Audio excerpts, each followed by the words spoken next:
मंच पर विराजमान आदरणीय सत्येंद्र शास्त्री जी एवं समुपस्थित धर्म प्रेमी सज्जनों,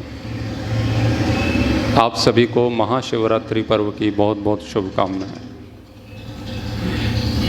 आज हम एकत्रित हुए हैं महर्षि दयानंद के विषय में कुछ जानने समझने के लिए, विचार करने के लिए।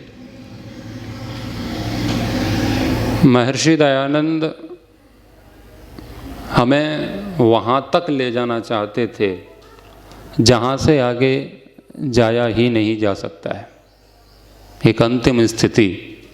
उसके बाद कुछ भी प्राप्त करने योग्य रहता ही नहीं है।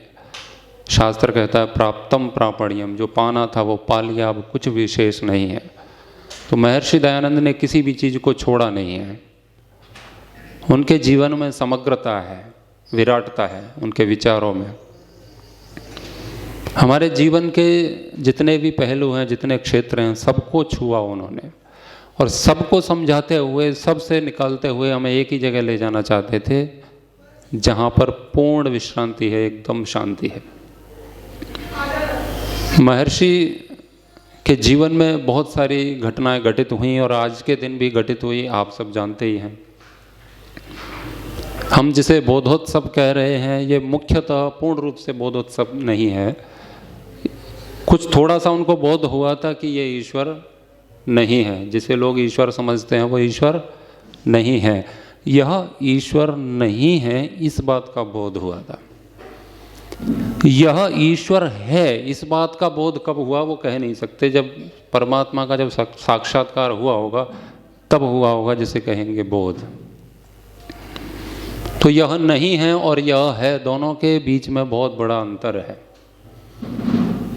तो हम आज का दिन मूर्ति पूजा से तो जुड़ा हुआ है, महर्षि दयानंद के जीवन से। तो आज के दिन की घटना से बस हमें यह समझ में आता है कि यह ईश्वर नहीं है। लेकिन क्या मात्र इतने से काम चलेगा क्या कि यह ईश्वर नहीं है? हमें जानना यह है कि यह ईश्वर है। तो जो नेति नेति का जो सिद्धांत है, यह भी ईश्वर नहीं है, यह ब्रह्म नहीं है, यह ब्रह्म नहीं है, इसको भी हटाओ, इसको भी हटाओ, तो बहुत सारी चीज़ें उसमें से हटाई जाती हैं। तो जब तक हम उसे जान नहीं लेते तब तक कुछ नहीं होने वाला है। जैसे किसी व्यक्ति के घर में बादाम के बोरे भरे पड़े हों और हम जैसे या आप में से कोई उस व्यक्ति के घर पर जाए तो वो पूरा अलमारी खोल खोल के दिखाए कि ये देखो हमारे पास बादाम है, काजू है, पिस्ता है, और उसका शरीर दिख रहा हो कि ये बिना मशीन के एक्सरे हो रहा है उसका, है ना। तो ये स्पष्ट है कि वो बादाम देखने के लिए है और दिखाने के लिए है ना। हम लोग जब तक वो बादाम खाएंगे नहीं तब तक वो किसी काम का नहीं है। आप मोबाइल चलाते हैं, सभी लोगों के पास मोबाइल है। आजकल एक अपडेट हो गया है, तो हम कोई भी एप्लीकेशन जब डाउनलोड करते हैं ना, तो फिर उसके बाद में वो इंस्टॉल भी अपने आप हो जाती है। पहले नहीं होता था। तो हमने वो एप्लीकेशन डाउनलोड तो कर ली, जब तक आप उसे इंस्टॉल नहीं करोगे तब तक वो कुछ काम की नहीं है। हाँ, एक काम अवश्य कर देगी, वो आपके मोबाइल की मेमोरी को जरूर भर देगी, लेकिन वो जिस काम के लिए उसको इंस्टॉल किया, स्थापित किया, उसको डाउनलोड किया, वो काम नहीं करेगी। महर्षि दयानंद के जीवन की जितनी भी घटना है, बिल्कुल ऐसे समझें, वो सब हमें याद हैं और वो हमारे जीवन में नहीं उतरी है, तो वो बिल्कुल ऐसे ही है, वो मेमोरी भरने जैसा है। ज्ञान भी एक बादाम की तरह ही है। ज्ञान शांति लाता है। बादाम खाओगे तो शक्ति आएगी और ज्ञान अर्जित करेंगे तो शांति आएगी। तो हम यदि ये कहते रहें कि ऐसा है वैसा है, महर्षि ने ऐसा किया, महर्षि ने वैसा किया, और उसमें से कुछ भी यदि हमारे अंदर नहीं है तो वो ज़्यादा किसी काम का नहीं है। हाँ, वो जैसे मेमोरी दिखाती है ना, जैसे कि हमारी गाड़ी है, उसका टैंक फुल हो मोटरसाइकिल में, बाइक में, और उसमें बीच में एक टोंटी होती है घुमाने वाली, है ना। तो जब तक इंजन में 2 बूंद नहीं जाएगी ना, गाड़ी नहीं चलेगी। टैंक फुल भले ही बने रहे, तो जो उसकी जो सुई है ना, वो ऐप पर पहुंच जाएगी, इम्पटी से फुल पे पहुंच जाएगी। तो हम किसी को बता तो सकते हैं कि देखो मेरी जो बाइक है ये एकदम फुल रहती है, इसमें खूब पेट्रोल भरा है, लेकिन वो चलने के काम नहीं आएगी, बीच की टोंटी जो है ना वो बंद है। तो तर्क और श्रद्धा के बीच में कुछ ऐसी चीज़ें आ जाती हैं। महर्षि ने जो तर्क किया ना, वो देखा नहीं थी ये ईश्वर नहीं हो सकता, ये ब्रह्म नहीं हो सकता, तो वह मात्र तर्क नहीं था, वहाँ पर उनकी श्रद्धा भी थी।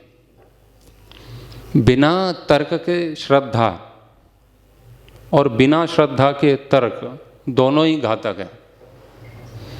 यदि हमारे जीवन में कोई श्रद्धा नहीं है और हम ऐसे ही तर्क करते जा रहे हैं तो इससे जीवन सुनसान ही बनेगा और कुछ नहीं होगा। और यदि हमारे अंदर श्रद्धा ही श्रद्धा है, बस जो भी दिखा, जहाँ भी दिखा, जैसा भी जिसने कह दिया वैसा ही मान लिया, उसमें तर्क भी नहीं है, तब भी जीवन ऐसे ही हो जाना है, चौपट हो जाना है, कुछ नहीं होना है। महर्षि दयानंद ने ये भी जाना कि ये ब्रह्म नहीं है, तो फिर उन्होंने वो भी जाना कि ये ब्रह्म है, ये ईश्वर है, और उसके लिए वो कितने भटकते रहे।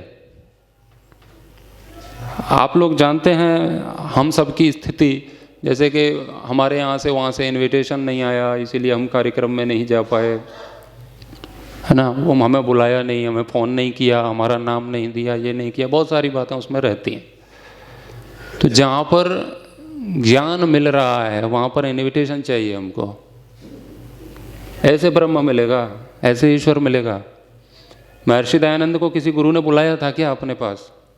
वो स्वयं से गए थे ना, कंदराओं में घूम रहे हैं, ठंड में घूम रहे हैं, कभी भालू कभी रीछ, कोई ना कोई उनके सामने आ रहा है, उनसे संघर्ष कर रहे हैं, लेकिन हम बुलाने पर जाएंगे। ये लक्षण हमारा ईश्वर प्राप्ति की ओर ले जाने वाला है कि अहंकार की पुष्टि को बताने वाला है? ये अहंकार को प्रदर्शित करता है ना, कि हम इतने भी छोटे नहीं हैं कि बिना बुलाए कहीं पहुंच जाएं, है ना। अच्छा, ये कहते बिना बुलाए नहीं जाना चाहिए। सिनेमा देखने गए हो कभी? सिनेमा हॉल कभी फिल्म देखी होगी ना? कौन सी टॉकीज से, सिनेमा हॉल से हमारे लिए इनविटेशन आया? कहीं से आया? शाहरुख खान ने फ़ोन लगाया, उन्होंने मेरी पठान लग गई है, आपको आना पड़ेगा। हाँ? आमिर खान ने कहा हो कि पीके लग गई है, हम आपको सादर आमंत्रित करते हैं कि एक बार आए। फ़ोन आया था क्या किसी के पास? नहीं आया। हम तब भी जाते हैं और सिनेमा हॉल के सामने धक्के भी पड़ते हैं और हम धक्के भी खाते हैं, तब भी टिकट लेते हैं और तब भी हम देखते हैं कि नहीं देखते? अच्छा, जहाँ धक्का मारा जा रहा है वहाँ हम धक्का मार के घुस रहे हैं कि देख के रहेंगे। और यहाँ कोई भी, जैसे सत्संग, केवल आर्य समाज की बात नहीं है, कोई भी सत्संग कहीं भी हो, वहाँ पर कहा जा रहा है, नहीं भी कहा जा रहा है, तो आप वहाँ तक आ गए कथा पंडाल तक, तो कम से कम वहाँ आपको कुर्सी मिलती है और ससम्मान बिठाया जाता है। तो वहाँ हमको बहुत सारी शिकायतें हैं। तो कहने का मतलब क्या था, इस बात से क्या समझना चाहिए, हमें जिस चीज़ में रुचि है ना, उस चीज़ को हम धक्का खा के भी प्राप्त करना चाहते हैं, और जिस चीज़ में अरुचि है उसमें कोई बुलाए तब भी नहीं जाना चाहते, है ना। तो हमारी रुचि किस बात में है, ये महत्वपूर्ण बात है। तो हमारा जीवन इस बात में बिल्कुल नहीं गुजरना चाहिए कि कौन हमें क्या कह रहा है। महर्षि दयानंद से हमने जो सीखा है उसको जीवन में, आचरण में हमें लाना है। महर्षि दयानंद परमात्मा के प्रति विशेष श्रद्धा रखते थे। वो उनका कहना था, वो कहते थे कि जो व्यक्ति ईश्वर की उपासना करता है उस पर यदि चट्टान जैसा दुख भी आ जाए ना, तो उसे कोई अंतर नहीं पड़ता है, वो भयभीत नहीं होता है। कोई मेरा क्या बिगाड़ लेगा जब ईश्वर मेरे साथ है।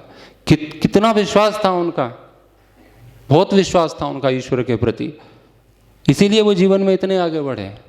और हम छोटी छोटी बात पर रोने लगते हैं, छोटी छोटी बात से परेशान हो जाते हैं। हमें कुछ देर तक कुछ भोजन ही नहीं मिला, इतने में परेशान हो जाते हैं, होते हैं कि नहीं? हमें सम्मान नहीं मिला, मान नहीं मिला, इसी से हम अपमानित महसूस करने लगते हैं अपने आप को। कुछ भी करिए उसे डरने लगते हैं। तो ऐसा नहीं है। महर्षि दयानंद मात्र मूर्ति पूजा से जोड़ के नहीं देखना चाहिए। महर्षि दयानंद बहुत आगे की बात कर रहे हैं। मूर्ति पूजा न करना आपका ईश्वर के प्रति समर्पण को नहीं दर्शाता है। अच्छा, एक लोग तो हमें, जैसे कि हम मूर्ति पूजा नहीं करते, अच्छा ऐसे और भी तो लोग हैं जो आर्य समाज को, महर्षि दयानंद को नहीं जानते और वो भी मूर्ति पूजा नहीं करते। तो क्या मूर्ति की पूजा न करना ईश्वर के प्रति श्रद्धा है? यदि ऐसा माना है यही आस्तिक होने का प्रमाण है, तो जितने नास्तिक हैं वो तो करते ही नहीं। और हिंदू भी हैं तो कितने हिंदू हैं, जबलपुर में कितने हिंदू हैं और मंदिर में कितने जाते हैं? इसका मतलब क्या है कि बाकी के बच्चे हैं वो भी पूजा नहीं करते हैं। तो क्या माने कि वो ईश्वर के प्रति श्रद्धा रखते हैं? मूर्ति पूजा न करना ईश्वर के प्रति श्रद्धा का प्रमाण नहीं है। संध्या उपासना ईश्वर के प्रति विश्वास रखना, उसको देखते हुए कर्म करना ईश्वर के प्रति श्रद्धा का प्रमाण है। तो हमें उस बात से हमें जीवन में आगे बढ़ना है। महर्षि दयानंद मान सम्मान उस सब से बहुत ऊंचे उठे हुए थे। हमें कुछ ना मिले तो बहुत व्यथित हो जाते हैं, लेकिन थोड़ी सी गहराई से देखें, जब थोड़ा सा विचार करना चाहिए, ये सब चीज़ें कोई किसी ज़्यादा काम की है नहीं। महर्षि दयानंद के अंदर विरक्ति का भाव था, हमारे अंदर वैराग्य का भाव है ही नहीं। उससे पहले विवेक चाहिए। हम अपने जीवन को ऐसे ही व्यर्थ में नष्ट कर रहे हैं। यदि आर्य समाज से हम किसी भी वर्षों से, कोई कितने वर्षों से जुड़ा है और वो जब जैसा था और वो आज भी वैसा ही है, तो समझ लीजिए उसने उन्नति नहीं की है। महर्षि दयानंद कहते हैं कि जीवन में उन्नति करो, परमात्मा की ओर जाओ, निरंतर विकास करो। जैसे कि अग्नि ऊपर की ओर उठती है ना, ऐसे ही जीवन में हमें आगे बढ़ना है, ऊपर उठना है। हम उतने में ही संतुष्ट होकर के रह गए हैं, तो उतने में संतुष्ट नहीं होना है। हमें जीवन में बहुत आगे जाना है, परमात्मा तक जाना है हमें। तो ये भोगों का मार्ग हमें विचलित करे, इस पर हमें थोड़ा चिंतन करना चाहिए। रोग, भोग और वियोग, इन पर चिंतन करें, नहीं तो ये जीवन ऐसे ही व्यर्थ में बह रहा है, ऐसे ही जा रहा है। एक राजा था, वो शिकार करने के लिए जंगल में गया। तो शिकार करते करते वो भटक गया मार्ग। उस समय जीपीएस तो होता नहीं था, तो उसे पता ही नहीं था कि किधर जाना है। तो मार्ग भटक गया, तो एक व्यक्ति के पास पहुंचा, तो एक लकड़हारा था। तो उसने कहा कि मुझे भोजन की व्यवस्था करो, मेरे लिए जलपान कराओ मेरे को, मैं यहाँ का सम्राट हूँ। तो उसके पास जो भी था उसने उसको उपलब्ध कराया। उपलब्ध कराने के बाद राजा संतुष्ट हो गया। उसके बाद उसने उससे वार्तालाप किया। सुबह जाके उसकी कुटिया में विश्राम किया। उसने कहा सुबह निकलेंगे। तो सुबह निकलने के बाद में उसने उससे बातचीत की। बातचीत करने के बाद में उससे जानकारियाँ कुछ प्राप्त हुई कि आप अपना जीवन चलाने के लिए क्या करते हो। तो उसने कहा मैं लकड़ियाँ काटता हूँ, फिर उसको जलाता हूँ, फिर उसका कोयला बनाता हूँ और फिर कोयला बाजार में बेचता हूँ। उन्हें ये तो बहुत परिश्रम का काम है ना, परिश्रम का तो है। तो चलो आपने मेरी सेवा की है तो मैं आपको कुछ वरदान देता हूँ। वरदान यानी कि वो कुछ भी कृपा करता हूँ आपके ऊपर, कुछ ऐसा देता हूँ जिससे आपका जीवन सरल हो जाएगा। तो राजा का तो क्षेत्र बहुत विस्तार में होता है, तो उसके एक खेत था बड़ा सा, वो चंदन का जंगल था उसका। तो उसने कहा कि आप, ये तो जंगल है, समाप्त तो हो ही जाना है, इसका प्रयोग करो आप अपने जीवन के लिए। उसको समझाया नहीं कि ये क्या है, वो भूल गए थे ये क्या है। उसको बता दिया कि आप इसका उपभोग करो। तो राजा वो बता के चला गया कि इधर इधर चले जाना, वो अपना ही है, मैं बोल दूंगा हमारे जो भी कर्मचारी हैं तो आपको कोई परेशान नहीं करेगा, आपका अधिकार वहाँ पर हो जाएगा। राजा वहाँ से चला गया। राजा के जाने के बाद फिर वो किसी दिन ऐसे ही शिकार करने के लिए आया। कुछ दिनों बाद अब उसे मार्ग पता चल गया था कि यहाँ पर उसने सोचा कि चलो मैं यहाँ जा रहा हूँ, तो एक बार मुझे वो व्यक्ति मिला था जिसने मेरी सेवा की थी, एक बार उससे फिर मिल के चलते हैं। सोच रहा अब तो उसके ठाट वाट होंगे, अब तो मौज हो रही होगी, अब तो महल खड़ा कर लिया होगा उसने, तो अब तो मेरे को भी वहाँ रुकने में कोई समस्या नहीं होगी। तो उसके पास गए तो वो तब भी झोंपड़ी में था, वो आज भी झोंपड़ी में था। उसने कहा ये हो क्या गया इसके साथ में। तो जब उससे मिला तो रोने लगा, उसके पैर पकड़ लिए सम्राट के। उसने कहा आप तो वरदान दे के गए थे कि मैं तुझे ऐसा दे रहा हूँ जिससे तेरा जीवन ऐसे चमक जाएगा, ऐसे आगे बढ़ जाएगा, तुझे भौतिक ऐश्वर्य मिलेगा, ये सब मिलेगा। ये तो झूठ बोल के गए तुम। मैं तब भी तो ऐसा था, मैं आज भी वैसा ही हूँ, और मेरे लिए तो संकट है। आपने जो मेरे को खेत दिया था उसमें से आधे से ज़्यादा तो मैं बेच चुका हूँ, लेकिन मेरी तो स्थिति दयनीय बनी हुई है। तो राजा ने कहा तू करता क्या है उस जंगल का, ये बता। उसने कहा करना क्या था, मेरा ये वाला जंगल खत्म हो गया था, आप जो दे गए थे उसका कोयला बेच दिया। उसने क्या किया, चंदन को जलाया, जला के कोयला बनाया और कोयला मार्केट में बेच दिया। अब कोयला तो कोयला है, वो चाहे चंदन के वृक्ष का हो, लकड़ी का हो, चाहे वो नीम का हो, उसका तो भाव में कोई बहुत ज़्यादा परिवर्तन होने वाला है नहीं। तो राजा ने अपना माथा पीटा, ये ले मूर्ख प्राणी, वो चंदन था, वो चंदन था, नीम नहीं था, ये ऐसे ही बबूल नहीं था, पागल कहीं के। अब ऐसा कर, मैं यहीं बैठा हूँ, आज यहीं विश्राम कर रहा हूँ, इसमें से एक लकड़ी सीधे बाजार में लेके जा और बेच के आ। तो आपको पता है, आपने भी चंदन कभी खरीदा हो तो इतना सा बहुत महंगा आता है ना, और इतना सा खरीदेंगे ना तो एक डाली तो पता नहीं कितने की आई, वो लाखों में भी हो सकती है यदि अच्छा चंदन है तो बाजार में गया तो जो क्रेता थे, खरीदने वाले थे, तो उन्होंने देखा अरे इतना सारा ये लेकर के जा रहा है, तो भाई इधर आओ सब उसे बुलाने लगे। तो उसने कहा इसका क्या भाव है, तो उसका बहुत सारा भाव बताया जिसका उसने कल्पना भी नहीं की थी अपने जीवन में। तो उसके ना अशर्फियों से भर दी उसकी झोली, केवल थोड़ी सी लकड़ी थी। तो उसने कहा इतने का इतना सा दाम। तो राजा के पास लौट करके आया कि इतना दाम मुझे कैसे मिल गया। उन्होंने कहा ये चंदन है, इसका यही भाव मिलता है। और सोच, तो केवल इतना सा अपनी पोटली में लेके गया था, उससे इतनी अशर्फियाँ मिल गई हैं कि तू अभी अपने लिए विश्राम की व्यवस्था कर सकता है, अच्छा घर बना सकता है। सोचो ये जो पूरा जंगल था तेरे पास, उसे बेचता तो क्या होता, अब उसका क्या हाल हुआ होगा आप कल्पना करिए। वो राजा के पैर पकड़ लिए उसने कहा मैंने तो पूरा जंगल ऐसे ही कोयला बना करके खत्म कर दिया। वो लकड़हारा कौन था, उसका एड्रेस जानते हैं, है ना, पता है? सभी कुर्सियों पे वो लकड़हारे बैठे हैं। महर्षि दयानंद हमें चंदन का जंगल देके गए थे और हमने सबको कोयला बना के बेच दिया, ऐसे ही व्यर्थ में कर दिया। महर्षि दयानंद के ग्रंथ, उनकी विचारधारा, उनका जीवन हमारे लिए चंदन के जंगल की भांति है। अमूल्य संपदा हमारे पास छोड़ करके गए हैं आप, और बहुत कम में बहुत कुछ दिया है उन्होंने समाज में। वो बहुत कम काम कर पाए हैं और उतने में ही वो क्रांति लेकर के आए।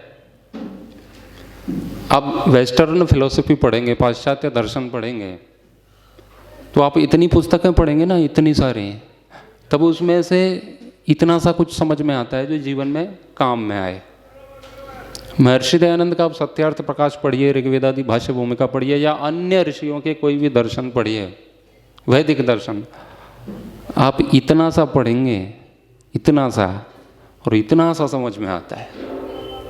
ये ऋषियों का ज्ञान है। ये एक एक सूत्र पर जब व्याख्या होती है ना, तो उसमें से इतना मिलता है कि बस ऐसा लगता है इसमें से कितना उपयोग में लूँ, बहुत कुछ मिलता है। तो एक अमूल्य संपदा हमारे पास थी जिसे हम भूल चुके हैं। तो हमारा भी परमात्मा के प्रति ऐसे ही समर्पण होता तो निश्चित ही हमारे जीवन में शांति होती। हमारे जीवन में आज जो तनाव है वो नहीं होता। तो हमारे जीवन से यदि द्वेष नहीं मिटे, अहंकार नहीं मिटे हैं, दया का भाव हमारे अंदर नहीं आया है, तो हम नहीं कह सकते कि हम दयानंद के अनुयायी हैं। छोटी छोटी बात पर हमारे जीवन में बहुत ज़्यादा हलचल हो जाती है हमारे मन में। तो विवेक और वैराग्य यही जीवन में शांति ला सकता है। हम छोटी छोटी चीज़ों पर आकर्षित हो जाते हैं। और महर्षि दयानंद को वो तो छोड़ के ही गए थे, जितना उन्हें बाहर मिल रहा था उन्होंने कहा कि ये तो मेरे घर पे ही था, यदि यही मेरे को चाहिए होता तो वो तो मैं कहीं भी कुछ भी प्राप्त कर लेता, वो तो मेरे घर पे ही था, मुझे घर से बाहर आने की आवश्यकता ही नहीं थी। तो हमारे अंदर सबसे बड़ी समस्या यही हो रही है, हमारे अंदर विरक्ति नहीं है। सॉफ्टवेयर है तो सही डाउनलोड, लेकिन वो इंस्टॉल नहीं है, और वो करना पड़ेगा, उसके लिए तपस्या करनी पड़ेगी। हम आज तक सत्य की खोज में कहाँ तक गए हैं, कहाँ गए हैं? हमें तो कुछ वर्षों में, यहाँ पर वर्ष में 2-3 कार्यक्रम होते हैं, है ना, इसके लिए भी हमारे पास उतना समय नहीं है जितना होना चाहिए, है ना। महर्षि दयानंद तो पूरा जीवन है उनका खोज में ही बीता है। हमें लगता है कि हम ऐसे खोजी हैं, हम खोज रहे हैं ईश्वर को। हमारा ईश्वर तो कुछ और ही है। हमारा ईश्वर, जैसे कि महर्षि दयानंद ने ना पाखंड से हमें बाहर निकाला, हम कहते हैं ना, तो पाखंड का मतलब क्या है? पाखंड मात्र ऐसे जो ताबीज है ना, ये भभूत, और जिसे हम पाखंड की दृष्टि से जो जो हम जैसा सोचते हैं कि ये उसने तिलक लगा लिया तो पाखंडी है, और उसने ऐसा कर लिया, रुद्राक्ष पहन लिया तो वो पाखंडी है, हम ऐसे कहने लगते हैं। तो ऋषि ने हमें पाखंड से निकाला, तो किसी को भी देखा हो पाखंडी है। ये तो बहुत सतही पाखंड है, बहुत ऊपर का है। वास्तविक तो पाखंड जो है ना, वो सत्य को जानते हुए झूठ में जीना, वो पाखंड है। हम जानते हैं कि सत्य ये है, और तब भी हम असत्य में जा रहे हैं, असत्य मार्ग की ओर प्रवृत्त हैं, धोखा दे रहे हैं। पाखंड होता है ना, वो दो प्रकार से होता है। एक तो होता है कि हम दूसरे को पाखंड में फंसाएं, और एक है हम स्वयं के ही पाखंड में स्वयं फंसे रहें। पता है कि परमात्मा के आश्रम में जाने से, उसकी सन्निधि में जाने से सारे दुख दूर हो जाते हैं, तब भी परमात्मा की ओर नहीं जा रहे हैं। झूठ मतलब पाखंड है। पाखंड क्या है? जिसे हम जैसा समझ रहे हैं वो वैसा नहीं है ना? यही तो है। हम दूसरे को दूसरी ओर से प्रदर्शित कर रहे हैं। और जैसे एक कथा चल रही है, अभी चलेगी आपके यहाँ पता नहीं, एक प्रदीप मिश्रा करके है ना, अभी आए हैं कि आएंगे? आएंगे तो नौकरियां मिलने वाली हैं, आप सबको चिंता मत करिए, है ना। वो बता देंगे कि बेलपत्र चढ़ा दो शिव जी पर, और आज तो शायद उनका विशेष ही हो रहा होगा, उनके भक्त आज तो ईश्वर की ओर भागे ही जा रहे होंगे। तो बेलपत्र चढ़ा दो उस पर तो आपको नौकरी मिलेगी। वो बात अलग है कि उनका बेटा भी फेल हो गया था परीक्षा में, है ना, वो बात अलग है। तो देखो, ये प्रदीप मिश्रा को बहुत अच्छे से पता है उस पर पत्र चढ़ाने से नौकरी नहीं मिलती है। यदि नौकरी मिलती तो अब तक तो उनको यूट्यूब पर और उस पर लाखों लोग सुन चुके होते, और अब तक तो सबके जॉइन लेटर आ गए होते। तो प्रदीप मिश्रा को भी पता है उससे नौकरी नहीं मिलेगी, तब भी वो झूठ बोल रहा है। तो क्या है ये पाखंड है। दूसरों को मूर्ख बनाना पाखंड है कि नहीं? तो पाखंड मात्र इतने से में ही नहीं कि ईश्वर के नाम और उस पर, हमारे जीवन में भी बहुत सारे पाखंड होते हैं। हमारे बेटे का कोई संबंध करने के लिए कहीं से कोई आ रहा है, और हमें पता है हमारा बेटा एक नंबर का बेवड़ा है, दारू पीता है ना। तो क्या प्रदर्शित कोई आएगा उस दिन, कहेंगे आज के दिन ध्यान रखना, आज के दिन ठीक ठाक रहना, आज कुछ भी खाना पीना नहीं है, जो भी आए सम्मान करना, सत्कार करना उसका, ठीक है। उनको कहीं से भी नहीं पता चलना चाहिए कि मेरा बेटा अमृत पीता है ना। अच्छा, सामने वाले को ये धोखे में रखने की साजिश है कि नहीं है कि नहीं है? उसके बाद में उसकी बेटी का क्या होगा ना, गलती तो होगा उनके साथ। ये पाखंड है कि नहीं है? ये भी पाखंड है। महर्षि दयानंद कहते हैं जो व्यक्ति अंदर से जैसा है वैसा ही बाहर से होना चाहिए। जैसा हमारे मन में है वैसा ही हमारी क्रिया में होना चाहिए। यदि आप डबल रोल कर रहे हैं ना, तो ये पाखंड ही है। और वो तो हम मात्र ताबीज और तिलक तक रह गए। पाखंड हमारे जीवन में बहुत अंदर तक घुसा हुआ है, बहुत अंदर तक घुसा हुआ है। शादी ब्याह होगी तो आप उसमें देखिए, विवाह में दुल्हन पूरा एक नकली चेहरा पहन के आती है ऊपर, है ना। शादी से पहले पुताई होती है, जैसे आर्य समाज की पुताई हुई अभी, वही ना अपने दीवारों की, तक बढ़िया लगे। वो ठीक है, सजना संवरना वो गलत बात नहीं है, मैं उसको गलत नहीं कह रहा हूँ, लेकिन इस हद तक कि जब सुबह मुंह धोया तो अंदर से काले निकले और बाहर से कुछ पीले पीले, ये सामने वाले को धोखे में रखने की योजना है कि नहीं है? ये भी हमारे जीवन में एक पाखंड है। दूसरे को कह रहे हैं कि ईश्वर की ओर जाओ, ईश्वर की ओर जाओ, और खुद नहीं जा रहे हैं, ये क्या है? ये भी पाखंड है। महर्षि दयानंद जो कहते थे वो करते थे। इसीलिए हम देखें कि हमारे जीवन में ऐसे कितने क्षण आ रहे हैं जिसमें हम उसमें फंसे हुए हैं। बिना विवेक के वैराग्य नहीं होगा, और बिना वैराग्य के सच्चा शिव नहीं मिलेगा। तो नकली को इग्नोर कर दिया वो अच्छी बात है, लेकिन हमें अच्छे तक भी पहुंचना है, और हम बस उसी को इग्नोर करके उसको हटा करके बैठ गए, उसमें संतुष्ट हो गए, उतने में उससे कुछ नहीं होने जाने वाला है। जिस व्यक्ति की खोज नहीं है ना, वो आगे जाना नहीं चाहता है, तो वो मेरा व्यक्तिगत ऐसी मान्यता है, वो पूजा करे ना करे उससे कोई अंतर नहीं पड़ता है। उसको यदि जैसे जिस व्यक्ति को आध्यात्मिक नहीं होना है और जिस व्यक्ति को धर्म की शरण में नहीं जाना है, परमात्मा से प्रेम नहीं करना है, तो वो पूजा करे न करे उससे कोई बहुत ज़्यादा जीवन में कोई अंतर नहीं आने वाला है। तो हम इसको बहुत ज़्यादा बड़ी उपलब्धि इतनी ना समझें, वो एक बहुत छोटी सी बात है। वेद में 20,000 से अधिक मंत्र हैं और एक एक मंत्र में ना जाने कितने सिद्धांत हैं। आप उसमें जितना गोता लगाते जाओगे ना उतना बहुत कुछ मिलेगा। तो उसमें से एक छोटी सी बात कहीं से है, एक है मूर्ति पूजा। अब बाकी के दोषों को कौन हटाएगा? परमात्मा तक तो वही पहुंचेगा जो एकदम स्वच्छ है, निर्मल है, कोई मलिनता उसके चित्त में नहीं है। जब पूर्णाहुति हो जाती है ना हमारी, तब हम परमात्मा तक पहुंचते हैं। पूर्णाहुति कि हमारा जो अंतिम भाव है वो भी परमात्मा को समर्पित हो, उसमें कोई भी क्लेश ना हो, सारे क्लेश दग्ध बीज हो जाए, तब हम परमात्मा तक पहुंचते हैं। मात्र परमात्मा कहने से हम परमात्मा तक नहीं पहुंचते। हमारी श्रद्धा उसके प्रति होनी चाहिए, हमारे जीवन में वो दिखना चाहिए। हम लोगों को अपनी एक ऐसी पहचान बनानी चाहिए संगठन के तौर पर। वैसे तो अध्यात्म एकदम आंतरिक विषय है, उसका किसी से कोई लेना देना नहीं है कि कौन हमें कैसा मानता है, कैसा समझता है। वो पूरा इनर इंजीनियरिंग है, अंदर की ही बनावट है, सब कुछ है। लेकिन हम चाहते हैं कि लोग महर्षि दयानंद की बात को जाने, तो हमारे अंदर इतनी हो गया, हमारा चित्त है ना इतना निर्मल होना चाहिए कि देखे तो व्यक्ति कहे कि आर्य समाज से जुड़ने के बाद व्यक्ति इतना निर्मल हो जाता है ना। कोई आए और हमारे जीवन को देखे, इतनी कटुता देखे, एक दूसरे की बुराई देखे, निंदा देखे, तो कहे इससे तो हम वही ठीक है। आप कोई एक जॉब करते हैं, नौकरी करते हैं और आपको उसमें 20,000 रुपये सैलरी मिलती है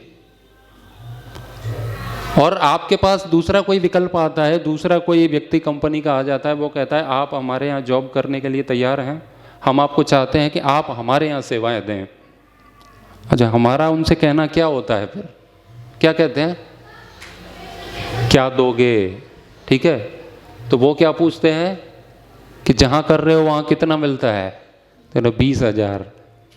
तो वो कहेंगे कि मैं 30,000 दूंगा। जाने के लिए तैयार होंगे कि नहीं होंगे? एकदम हो जाएंगे ना, 30,000 में तैयार हैं, क्योंकि वहाँ से बढ़ कर के कुछ है। और दूसरी कंपनी वाला आए और वो भी हमसे यही कहे कि वहाँ कितना मिलता है? 20,000। यहाँ कितना मिलता है? 20,000। सारी सुविधाएं सब वैसे ही हैं, ड्यूटी उतनी ही देनी है। तो आप उसे चेंज करेंगे? बदलेंगे उसे, नौकरी को? नहीं बदलेंगे ना। उससे तो बढ़िया ये हम सेटल हैं, हमारे लोग परिचित हैं, वो हमें जानते हैं, काम करने का तरीका है। अब नई जगह जाएंगे, नई समस्याएं पैदा होंगी। तो हम हमेशा अच्छे से अच्छा चुनते हैं जीवन में। तो हम किसी से भी कहते हैं कि कोई भी व्यक्ति महर्षि दयानंद से जुड़े, अध्यात्म से जुड़े, वो भी परमात्मा की ओर जाए, तो सामने वाला देखता है पहले कि ये जुड़ा हुआ है, इसने आज तक क्या प्राप्त किया। आप भी एक कंपनी की तरह जा रहे हो ना उनके पास, के हम दिखा रहे हैं ना अपने ऑफर, यही तो दिखाते हैं। सत्यार्थ प्रकाश पढ़ो, देखो महर्षि ऐसे थे, महर्षि वैसे थे, उसके जीवन के लिए हम ऑफर दिखा रहे हैं ना। तो वो देख रहा है कि ठीक है, ऑफर तो ठीक है, कंपनी का ढांचा तो बढ़िया है, लेकिन जो मालिक है कोई छोटी सी कुछ बात में निंदा कर दे ना, तो शत्रु बना के बैठ जाते हैं उस बात को, है ना, उस व्यक्ति को शत्रु मान लेते हैं हम। ये वास्तव में हमें सच्चे अर्थों में महर्षि दयानंद का अनुयायी बनना पड़ेगा, शिष्य बनना पड़ेगा। परमात्मा के प्रति समर्पण होना चाहिए हमारा, तभी हम कह सकते हैं कि हम महर्षि दयानंद के अनुयायी हैं। ये बात एकदम सत्य है और शास्त्र की दृष्टि से ये एकदम व्यवहारिक सत्य है कि हम कोई महर्षि दयानंद हम नहीं बन सकते हैं और कोई भी किसी के जैसा नहीं बन सकता है और किसी के जैसा बनना भी नहीं चाहिए। महर्षि दयानंद थे, हम हैं। लेकिन महर्षि दयानंद का जो परमात्मा के प्रति समर्पण था, उनकी जो चित्त की जो स्थिति थी, जो पवित्रता थी, वह पवित्रता हमारे अंदर आनी चाहिए। और वो कहीं से किसी भी ऋषि से मिले, ऋषि तो सब ऋषि है ना। महर्षि दयानंद तो ये भी कहते हैं कि मैं यदि उन ऋषियों, जैमिनी के समय में उसमें होता ना, तो मैं तो उनका एक छोटा सा स्टूडेंट होता, छात्र होता। तो वो इतने बड़े बड़े ऋषि हुए हैं, तो हमें सबकी शरण में जाना है, ऋषियों की शरण में जाना है। ये कथाकार, कथावाचक तो वो अपने आप से जोड़ रहे हैं। जो स्वयं से जोड़ता है ना, वो गुरु नहीं होता है। जो आपको आपसे जोड़ता है और आपको परमात्मा से जोड़ता है, वो गुरु होता है। लोग भीड़ इकट्ठी कर रहे हैं, है ना, अपने चेले बना रहे हैं। महर्षि दयानंद ने अपनी पूजा नहीं करवाई थी। महर्षि दयानंद ने कहा था, भाई मेरे पास कुछ नहीं है, जाना है तो वहीं जाओ, सारी लिंक वहीं पर मिलेंगी, वहीं से मुक्ति होगी, वहीं से विकास होगा, वहीं से उत्थान होगा, वहीं से जीवन में प्रकाश होगा। तो विरक्ति के भाव हमारे अंदर आए, उसके लिए आवश्यक है कि किसी भी चीज़ के प्रति हम पागल हैं तो उसमें अनित्यता का बोध करें। हम कहते हैं ना हमारा ध्यान नहीं लगता, लगेगा भी नहीं, क्योंकि ध्यान नहीं लगता है। ध्यान कहाँ लगता है? कहाँ लगता है ध्यान? संसार में ही तो लगता है ना। तो संसार को हम प्राप्त करना चाहते हैं, संसार के प्रति हमें प्रेम है, इसीलिए ध्यान वहाँ लग रहा है। जिस दिन ईश्वर से प्रेम हो जाएगा, ध्यान वहाँ लग जाएगा। वो तो ध्यान तो वहाँ होगा जहाँ पर हमें आकर्षण है, उस वस्तु के प्रति प्रेम है। तो आध्यात्मिक चित्त की पहचान है। महर्षि पतंजलि कहते हैं कि जब अध्यात्म की चर्चा हो ना, ईश्वर की बात हो, तो जिन लोगों के रोम खड़े हो जाएं और उनकी आंखों में आंसू आने लगे, भक्ति की बात हो, तो समझ जाओ वो आध्यात्मिक चित्त है ना। ये दर्शाता है कि हमारा कितना भाव है। कल मेरी बात हो रही थी, बहन जी आई थी, ऋतु जी के साथ में थी ना आपके घर में, दूसरी बहन जी, मैं नाम नहीं जानता उनका, अभी बैठी हैं शायद पीछे।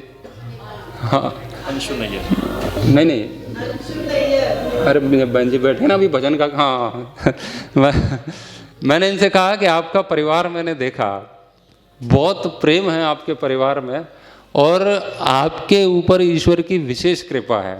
और इतना मैंने कहा और इनकी आंखों में आंसू आने लगे, ये रोने लगे। आप समझ सकते हैं कि ईश्वर के प्रति इनकी कितनी निष्ठा होगी, कितना प्रेम होगा, कितना भाव होगा, है ना। हम लोग तो एकदम रूखे सूखे हो गए। परमात्मा के प्रति ऐसी ही प्यास चाहिए। दयानंद ऐसे ही तो पागल हुए घूम रहे हैं, कहाँ से मिले, किससे मिले।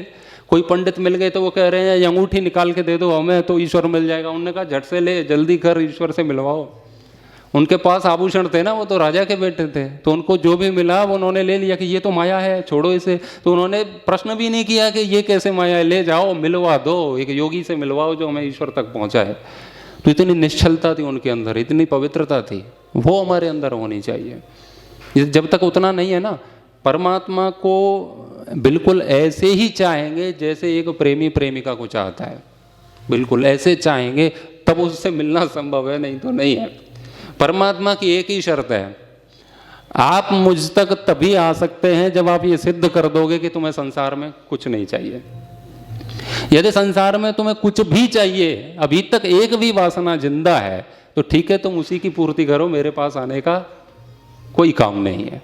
परमात्मा एकदम निर्विकल्प स्थिति में है, हमारे पास कोई भी विकल्प नहीं है, वही है, वही चाहिए, और कुछ चाहिए ही नहीं। और कुछ जितना मिले वो मेरे किसी काम का नहीं है। तुम मिलो प्रभु तो मेरा जीवन धन्य हो जाएगा, और तुम नहीं तो कुछ भी मिले वो कुछ भी नहीं है।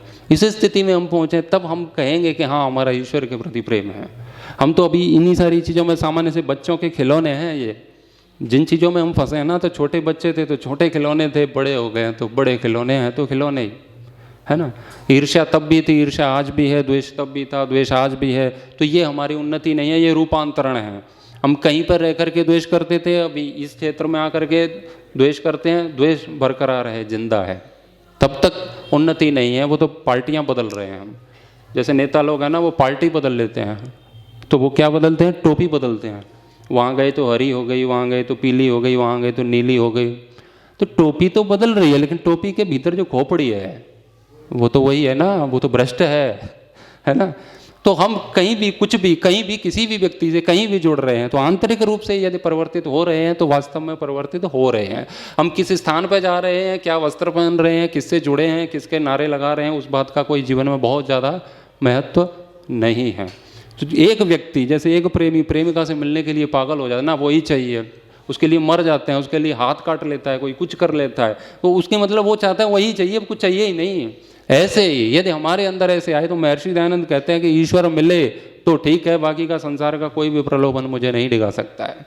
तो ठीक है, हमारी अभी प्रारंभिक यात्रा है, ना हम ऐसे हैं, ना मैं ऐसा हूँ, ना आप ऐसे हैं जैसे दयानंद थे, लेकिन हमारे अंदर ना उतनी सच्चाई होनी चाहिए, उतनी ईमानदारी से हम कह सकें कि हम गलत हैं और हम आगे बढ़ेंगे। बहुत ज़्यादा अपने को अहंकार में भरने की आवश्यकता नहीं है। दूसरों को देखते ही हमारे अंदर जो भाव आ जाता है ना, अरे तो ये तो गलत मार्ग पर जा रहा है, भाई हम भी अगर ऐसे गलत मार्ग पर हम भी हैं। गलत मार्ग का अर्थ है आंतरिक रूप से हम यदि परमात्मा को नहीं चाह रहे हैं, क्रोध से हम उद्वेलित हो रहे हैं, तो हम भी कहीं ना कहीं गलत मार्ग पे हैं, तभी तो हैं। तो इन सारी चीज़ों को हमें समझना है। महर्षि दयानंद से यही सीखना है कि जीवन में अध्यात्म कैसे आए। महर्षि को इस बात से नहीं जाना चाहिए। लोग इसी बात से कहते हैं कि महर्षि बहुत खंडन करते थे, महर्षि वो सब करते थे, महर्षि उसको भला बुरा कहते थे। ऐसा नहीं था, महर्षि वो सब नहीं कहते। महर्षि के जीवन में सबसे ऊंची चीज़ है वो है अध्यात्म। उसके लिए हमें महर्षि दयानंद को जानना चाहिए, है ना। खंडन तो कई लोगों ने किया है। कितने लोग हैं जो नए नए गुरु या जो भी आए हैं उन्होंने खंडन किया कि नहीं किया, लेकिन महर्षि दयानंद के अंदर सच्चाई है, पवित्रता है, ईश्वर के प्रति प्रेम है, समर्पण है, तो वो हमारे अंदर होना चाहिए। तो आपने मेरी बात को सुना, आपका बहुत बहुत धन्यवाद। आपने मुझे बहुत प्रेम से सुना और आपने मुझे आमंत्रित किया और आपने अपने अपने घरों में मुझे सम्मान दिया, बहुत अच्छे से भोजन कराया, बहुत प्रेम से। जितना भी जिन लोगों ने सहयोग सम्मान दिया, मेरी बात को सुना, आशा है आप इस बात को थोड़ा सा इस पर विचार करेंगे, चिंतन करेंगे। तो आप सभी का बहुत बहुत धन्यवाद। ओम।